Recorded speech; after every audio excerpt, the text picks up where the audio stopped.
ভাই মানে শুধু একজন অভিভাবক নয়, যে হাত তোমাকে প্রথমবার হাঁটতে শিখিয়েছে, যে চোখ তোমাকে প্রথমবার সুরক্ষার অনুভূতি দিয়েছে, সে তোমার ভাই।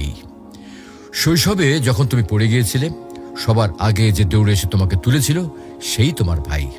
স্কুলে কেউ তোমাকে কষ্ট দিলে যে বুক ফুলে সামনে দাঁড়াতো, সে তোমার ভাই। বাইরের পৃথিবী হয়তো ভয়ঙ্কর, কিন্তু ভাই থাকলে মনে হয় কিছুই হবে না। ভাই তো আছেই। ভাই কখনো প্রকাশ করে না, কিন্তু সে তোমার জন্য নিজের আনন্দ ত্যাগ করে, নিজের কষ্ট গোপন করে। তুমি খুশি থাকলে সে খুশি, তুমি দুঃখী হলে সে ভিতরে ভিতরে ভেঙে যায়। সময় যতই পেরিয়ে যাক, বয়স যতই বাড়ুক, ভাই সবসময় তোমার অভিভাবকই থেকে যায়। বিয়ের পরেও দূরে থাকলে ফোনে শুধু একবার বলবে, ভাই আমার একটু সমস্যা হয়েছে, আর সে দেরি না করে তোমার পাশে হাজির হবে। প্রিয় ভাই বোন, এই সম্পর্ক রক্তের বাঁধনে গড়া। এখানে স্বার্থ নেই, হিসাব নেই, আছে শুধু ভালোবাসা আর দায়িত্ববোধ।